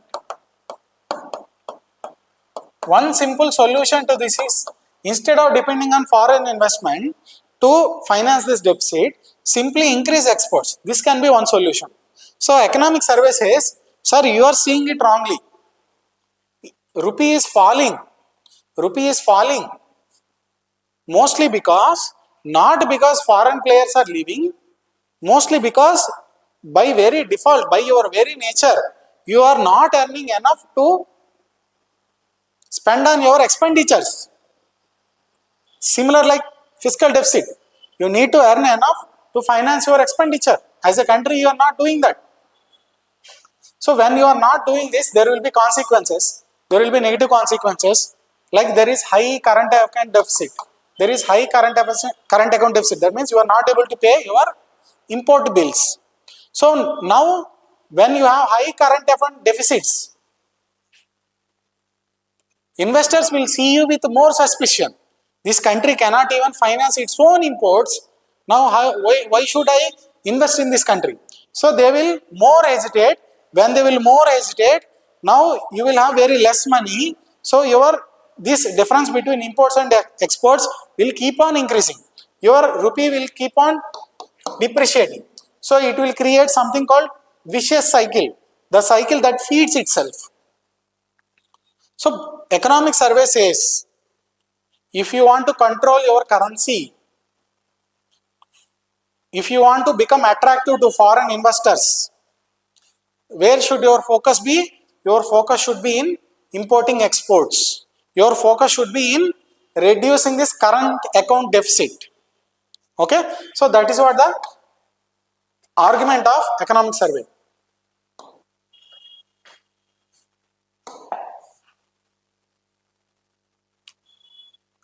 Okay, so see here, disruption of capital flows pose a common and potentially long lasting risk. Okay, capital flows, FPIs are leaving India with varying degrees, durations of impact on the rupee. Now there is one more thing.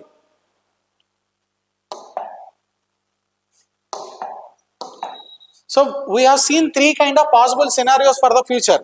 The one thing common in all of this is your rupee will fall, your currency will fall. So our economic advisor is saying, sir, anything is possible for this. You have to prepare for all these three situations. But one theme common among all of this is, in all of these three scenarios, your currency will fall. And you have to deal with the consequences of this. So we have to manage our fall of currency. Okay? So we need to generate sufficient investor interest. We have to create interest for the investors so that they can invest in India. We have to earn from exports. Okay?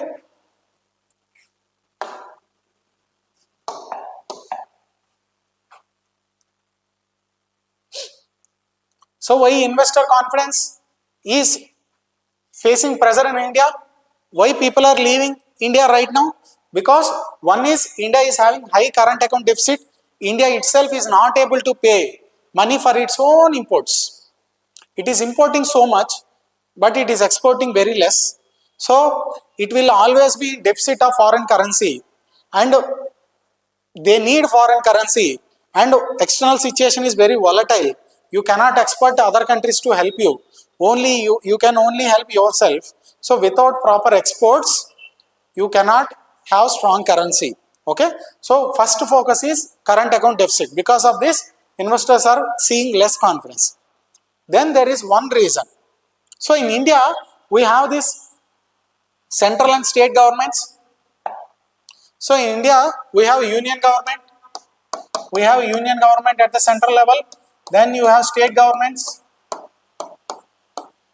Okay, state governments.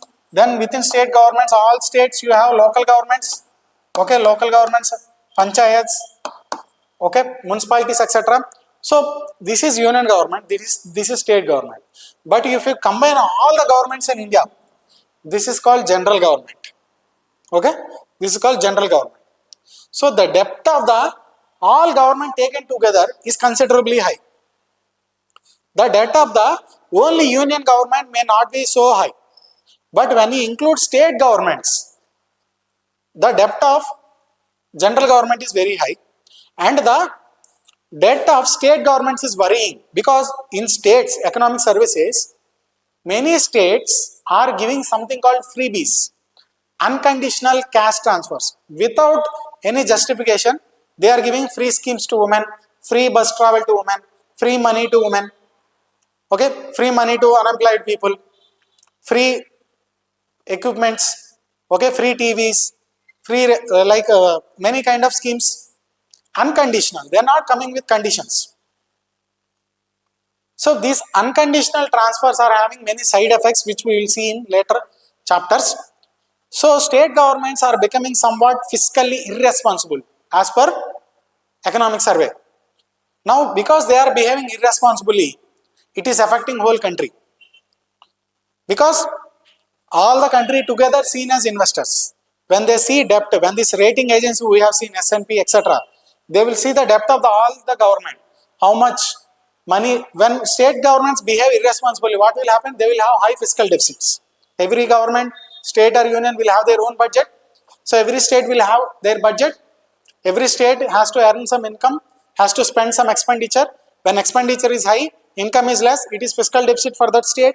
And states are spending too much on irrational things, unconditional cash transfers. So their expenditure is high, income is low, they are facing fiscal deficit. Many states are behaving like this. Okay, so when there is high fiscal deficits in many states, they have to borrow, all the states will borrow, union government will borrow. So all of this will create so much of general government debt. Now investors will see this also. So these two, India's current account deficit and high general government debt, these two are creating a hesitation in the minds of investors as of now, as per the economic survey. Okay, so fiscal discipline matters at union level and state level. So he is giving an example. See, he is saying, sir, India and Indonesia. India is a large country, large market. India actually should have the advantage.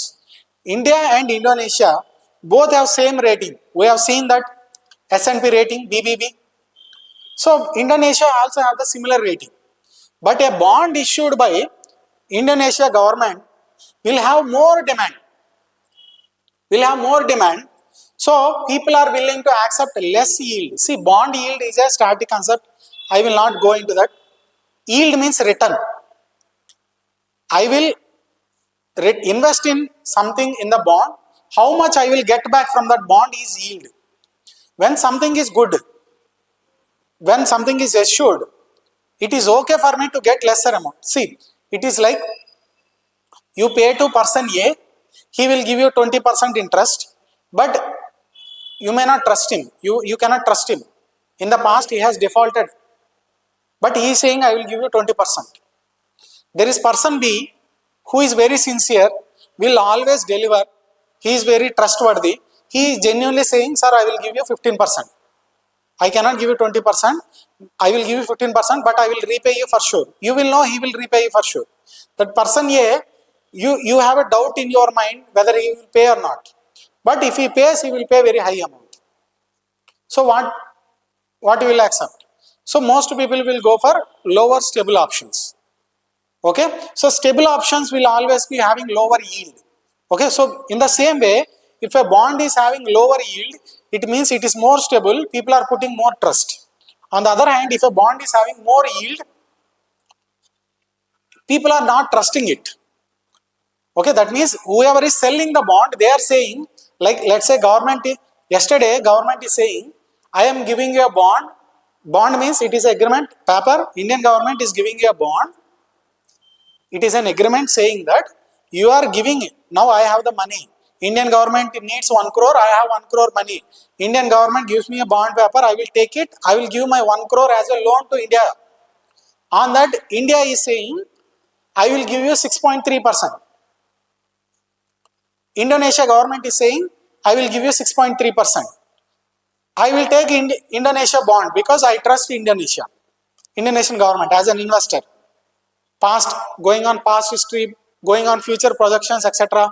Current account deficit, general government debt, etc. I am accepting 6.3% of Indonesia. But when Indian government is offering 6.3%, I am not accepting it. Because I am not accepting it, now Indian government may increase the yield. This is very simple explanation I am saying. It may not work the same in the real world. But this is what yield means. Now the seller is offering 6.7% to me. Now I am getting more. Okay, or it can be fixed, like interest is fixed, like a bond may be 100 crore bond. On it, it will give interest of 10% every year, but I have to give only 90 crore. But principal amount, when they repay, they will give me 100 crore. Okay, face value. The transaction will happen at the lesser face value. So simply put, yield is the amount of return. When you trust someone, you will accept lower return. When you do not trust someone, you will not compromise at lower yield, you will expect higher yield. So when there are less buyers, the seller will obviously agree to give more. Okay, so Indian government bond having higher yield than Indonesia, although both are having same rate, shows that investor confidence is somewhat lesser in Indian bonds. Okay.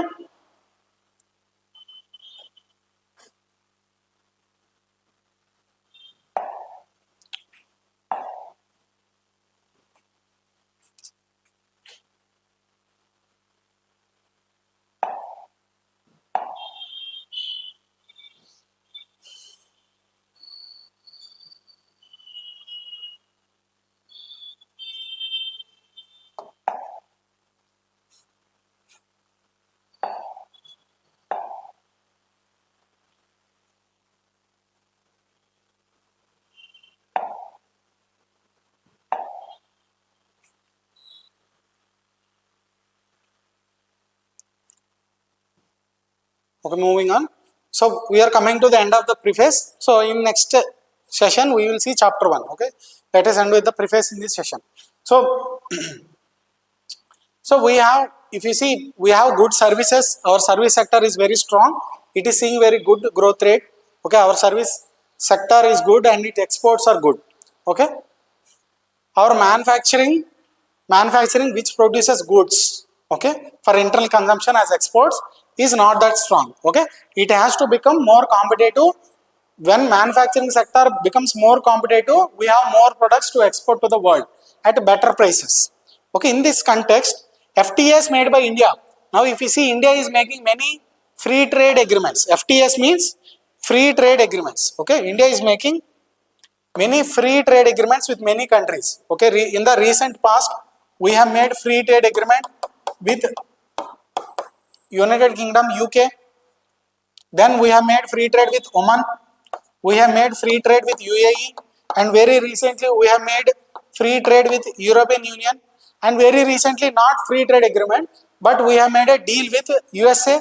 So all of these deals will be very helpful in promoting our manufacturing sector, which is very essential to promote our exports. See, there is one thing here. So what is the difference between countries like China, which have strong manufacturing?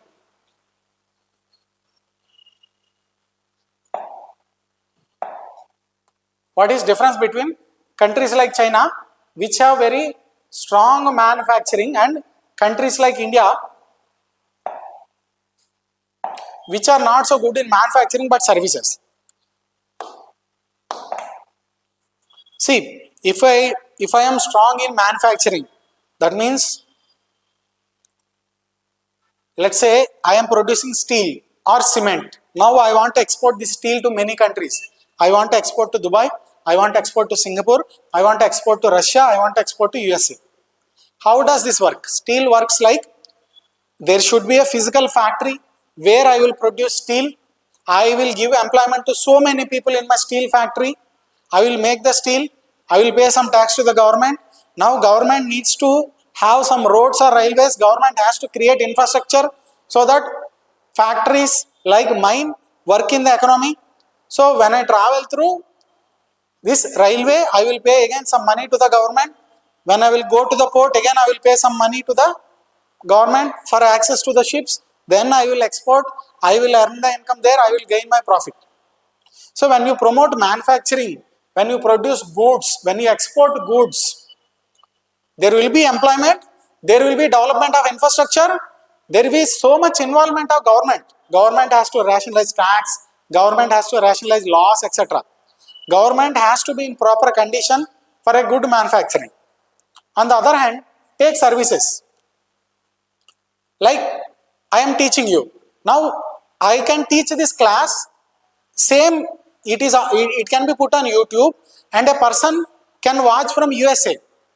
Now there is no need for involvement of government. There is no need for improving infrastructure. There is no creation of employment, more employment. So services will create low employment. They will not create any infrastructure additionally. They may not create. They may not put any pressure on the government to reform itself. But manufacturing is not like that. So if you develop manufacturing sector, people, government and the country, everyone will improve. Services, if they are improving, there is no guarantee everyone else will improve. Now what is happening in India? This is happening. We are improving in services. We are earning so much from the services, but we are facing other problems because our manufacturing is weak.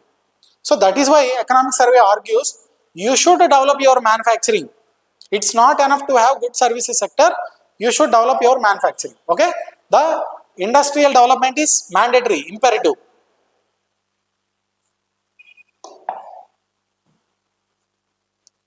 Okay?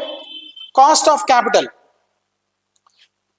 So cost of capital means any person who wants loan inside in India, like capital, I want to create a new company. Now I need some loan from banks or some other agencies or from foreign investors. I need some money so that I can start a company inside India. Now what will be the interest rate on that loan? It is the cost of the capital. Interest rates in India are usually higher. Now we have seen government itself is issuing bonds at a very higher yield of 6.7%. So here the lender, the person who gives the money, will not give easily, will not give at a lesser rate, because if he is a foreign investor, he is not having enough trust in the system. Overall, if you see from the borrower perspective, borrower getting at a higher interest rate, the cost of capital is very high. Why this is so? This is economic survey says it is more structural. Sir, it is not just external factors. We have seen investor confidence is low because of external factors and internal factors. World is uncertain. India is not able to cover its import bills. It is having high current account deficit and general government debt is very high, both external and internal. But the cost of capital is high because of mostly structural reasons. The way Indian economy is organized. What is it? It is again coming to the current account deficit. Okay, it is again coming to the current account deficit. We are dependent on foreign investors. Indian investors trust India. They are here. They feel comfortable investing in India. Foreign investors have a choice. If a person in USA has money, he can invest in India or Indonesia. Indonesia seems a better option. I am a person from India. If I want loan from him, he is asking additional interest. Okay, he is taking something called risk premium. Okay, it is called risk premium. You can say that 0.4% we have seen on the bond yields, something like that. You can call it risk premium. If an Indonesian person asks, he is giving loan at 10% interest rate, but I am as an Indian, when I am asking, he is saying, no, you have to pay 12%, otherwise I will not give you. I don't trust your country and you to repay. This additional 2% he is asking in this case is risk premium. Why this is happening? Again, because we are not having enough foreign currency with us. We are running on current account deficits. Okay, so the only solution to reduce cost of capital, how to reduce cost of capital? You increase exports again. How to increase exports again? Develop manufacturing sector. So you develop your manufacturing sector, which will improve government. You develop your manufacturing sector, which will reform government, improve economy, okay, improve infrastructure, improve exports. So manufacturing improves, export improves, we have more things to sell, we will get more money, we will get more dollars. So when we get more dollars by ourselves, we don't need foreign investors. Okay, so that is how we reduce the cost of the capital. So he is saying, economic survey is saying, this is the main reason. Other reasons you think they are not that much relevant. There is a problem in our inherent structure, in the way our economy is being organized. We are more dependent on services, that is creating us other problems. Okay.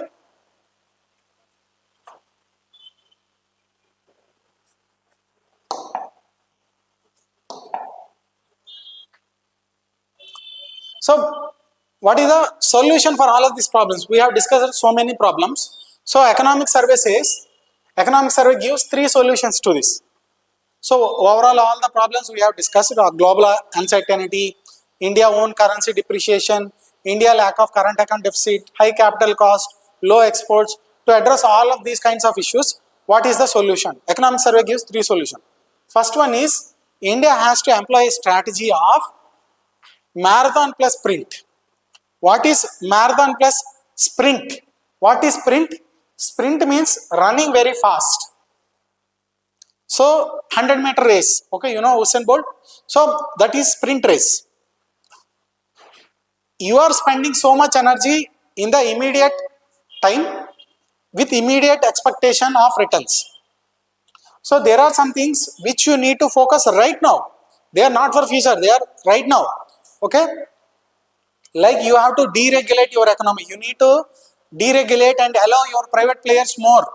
You need to relax. You don't put too many restrictions. Okay, you need to develop infrastructure right now. We need more airports right now. We need more railways right now.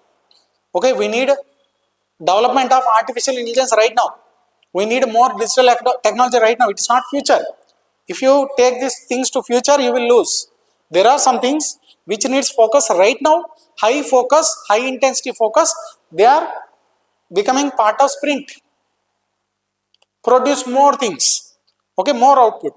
So there are some things like immediate growth is the focus need to be given right now by the government. It is sprint. Then there is marathon. What is marathon? Marathon is a long run, 30 kilometers, 40 kilometers. Very long run, very long period. There are some things which need to be taken over the years, like in the next 20 years, 30 years. Now we want to become developed country by 2047. We don't want to become developed country right now in the overnight, in next 6 months. It is a marathon thing. There are some things which you need to achieve in the longer term. Okay? You need to build more foreign exchange reserves in the long term. Right now we have good foreign exchange reserves. We will discuss in the next chapter. India has decent foreign exchange reserves right now. There is no immediate threat. But in the long term, to protect yourself from all kind of shocks, we have seen 3 kind of possible scenarios of the world. In the future world, if we want to protect from all of these things, we need to build more foreign exchange reserves. We need to diversify our partners, our payment systems. You cannot depend on only one person. You cannot depend on only one payment system. Okay, if US has developed one system, you cannot blindly depend on it. You need to diversify. Okay, in the long term, you need to absorb shocks from capital flow disruptions. FPI today comes, tomorrow goes, day after tomorrow it again comes, after 3 days it again leaves. So this keeps on happening. You have to achieve resilience from this. Okay, that means you in the longer term you need to get more exports. Okay, capital account surplus. So there are some short term targets, there are some long term targets. What economic survey is suggesting? Don't compromise one thing for other. It is very, very important in today's world to achieve both together. Work very hard, take private sector, include citizens, work very hard, be very smart, but you need to take both actions simultaneously. You need to take the sprint, you need to take the marathon. You cannot relax just because you are running a marathon. You cannot slower your speed. You cannot lower your speed. You need to run very fast for very long, because world may be thrown into chaos anytime. Any of the 3 things can happen. Any of the 3 outcomes can happen. Okay? So this is one of his suggestions to the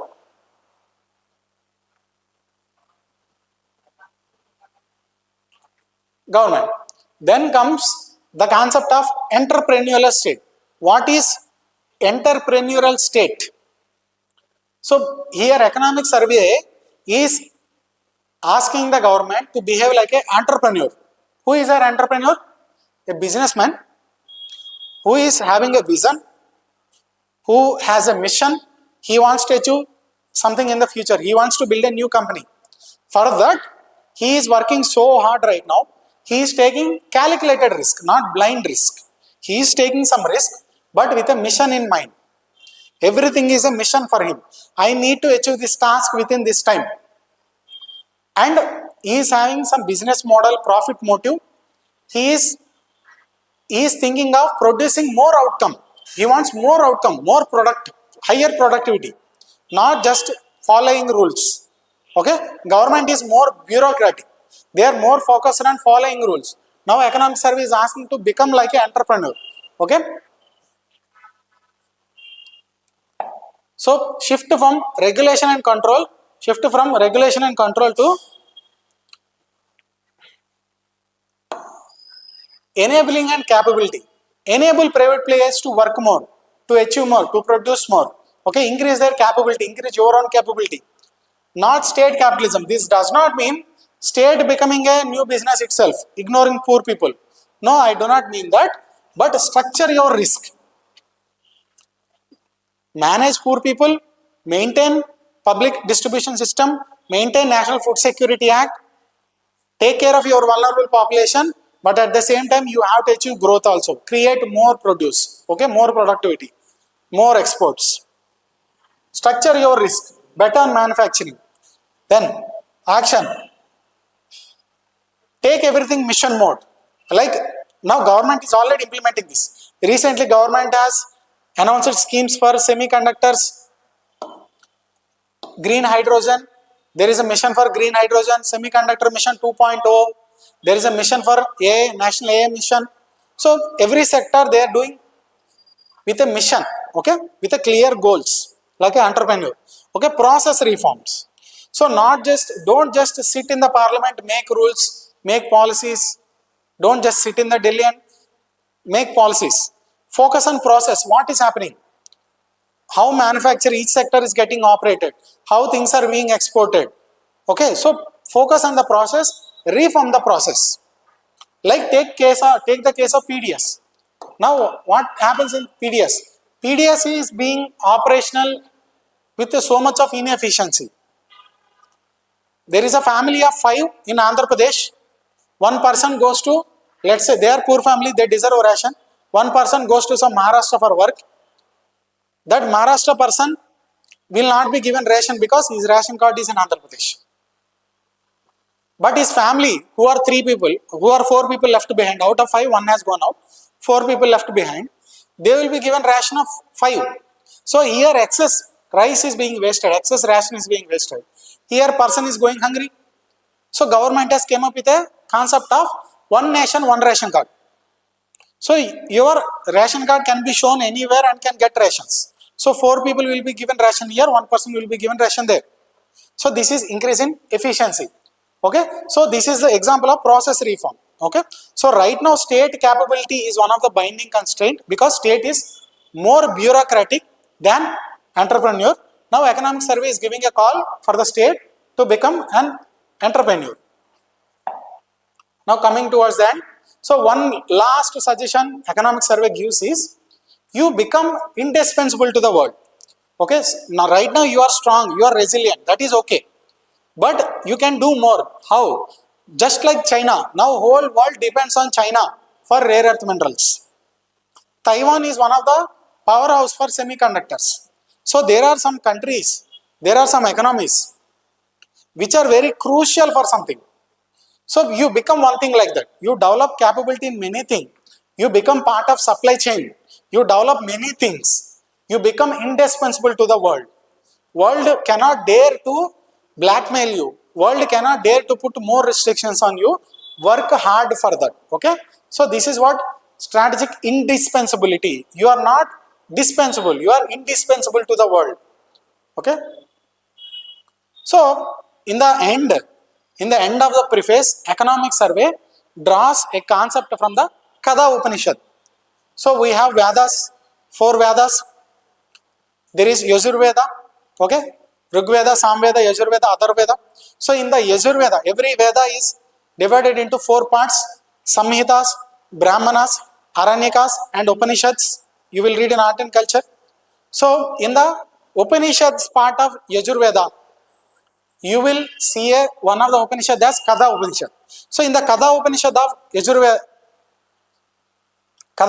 Yajurveda, there is a concept called Shreya and Preya. What is this? So every person or every system will face 2 choices: Shreya, Preya. Preya means something that is very appeasing, very satisfying in the short term. Okay, this is instant gratification.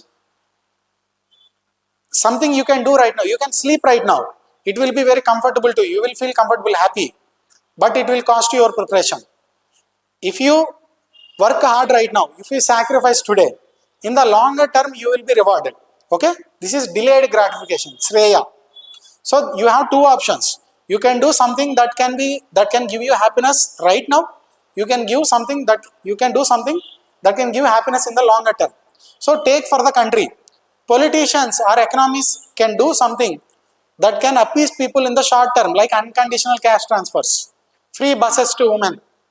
Or politicians, economists can do something that will benefit everyone in the long term.